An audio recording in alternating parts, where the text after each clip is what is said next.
warahmatullahi wabarakatuh. Teman-teman, anak soleh dan soleha, Insya Allah.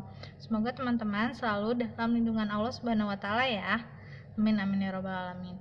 Hari ini kita ketemu lagi. Hari ini kita membahas pelajaran apa teman-teman? Ya, hari ini kita belajar pelajaran fikih bab 8 dan 9. Toharo bagi orang sakit dan cara sholat orang sakit. Nah, kita akan membahas bagaimana cara bersucinya orang sakit yang tidak boleh menggunakan air dan cara sholatnya orang sakit bagaimana. Nah, sebelum itu siapkan dulu bukunya teman-teman, lalu dibaca ya agar informasinya tersampaikan. Sebelum itu kita baca doa dulu sama-sama ya.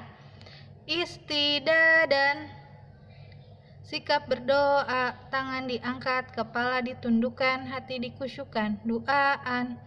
Bismillahirrahmanirrahim.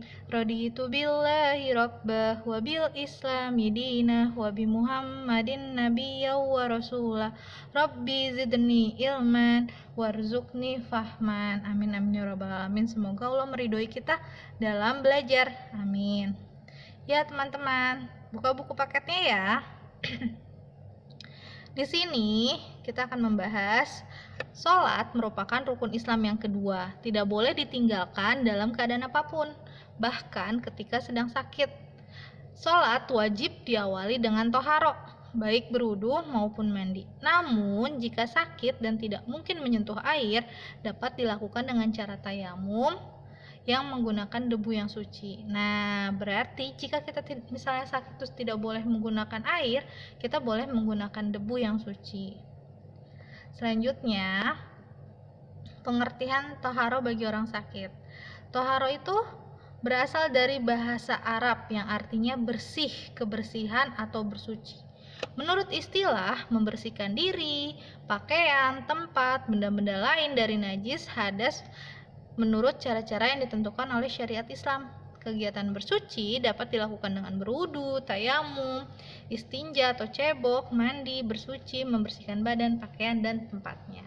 Masya Allah. Nah, jadi sebelum kita sholat, kita harus diwajibkan untuk berwudu dulu, bersuci dulu. Walaupun misalnya kita lagi sakit pun kita harus bersuci dengan menggunakan apa teman-teman? Dengan menggunakan debu yang suci. Selanjutnya, hukum taharo. Hukum taharo adalah wajib, sebagaimana telah disampaikan oleh Allah Subhanahu wa Ta'ala melalui firman-Nya.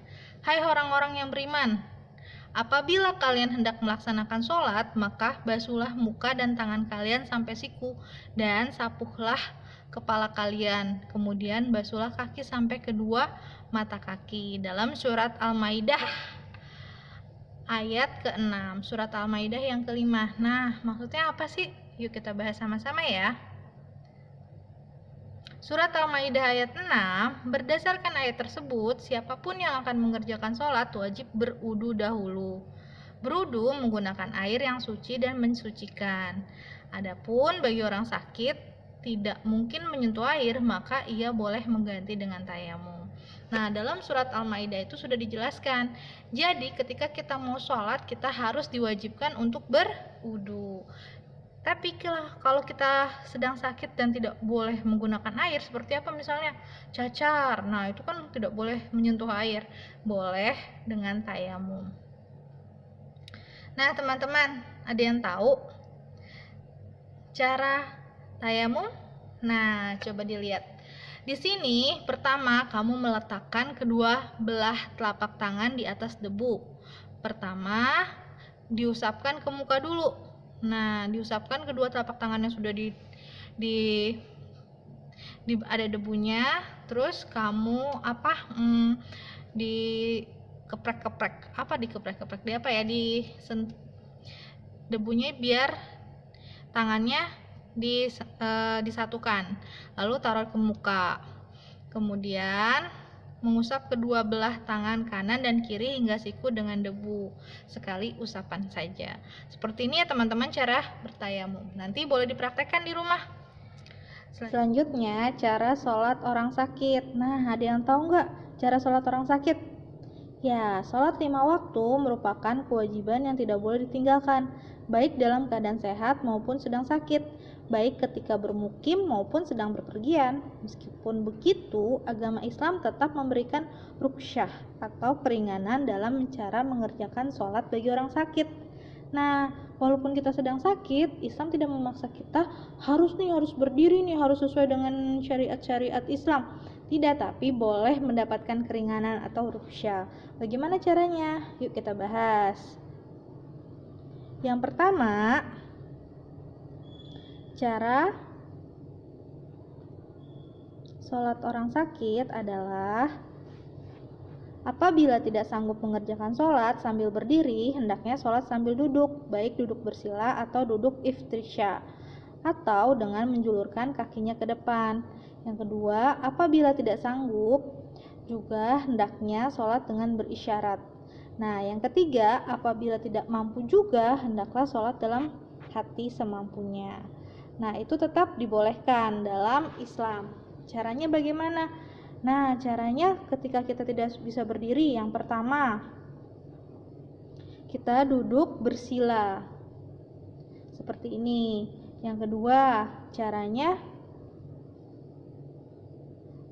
sholatnya duduk iftirsya. Ini duduknya seperti kita tahiyatul awal. Kaki kirinya dihimpit, lalu kaki kanannya seperti ini. Seperti yang digambar ya teman-teman. Nah, ini ketika kita boleh posisi sedang sakit, duduk iftirsya.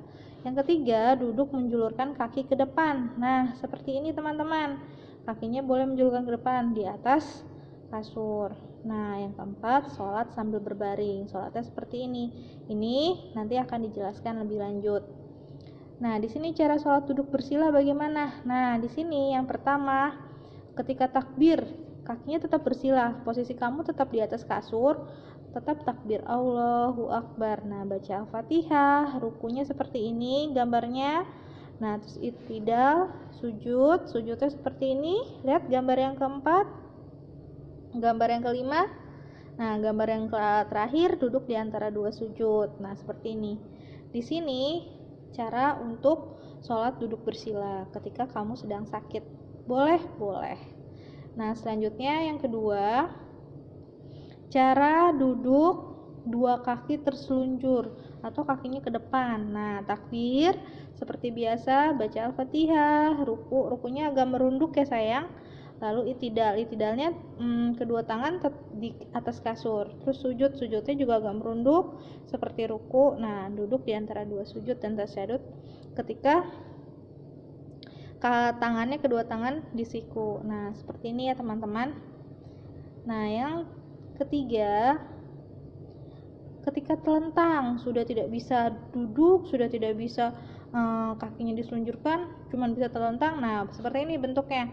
Takbir, posisinya kita lagi tiduran, baca Al-Fatihah, tangannya tetap di dada, lalu rukunya dengan isyarat mata ya sayang, lalu i'tidal tetap dengan isyarat mata, sujud dengan isyarat mata, duduk di antara dua sujud seperti gambar. Nah, kedua tangannya diletakkan di atas pinggang. Nah, seperti ini.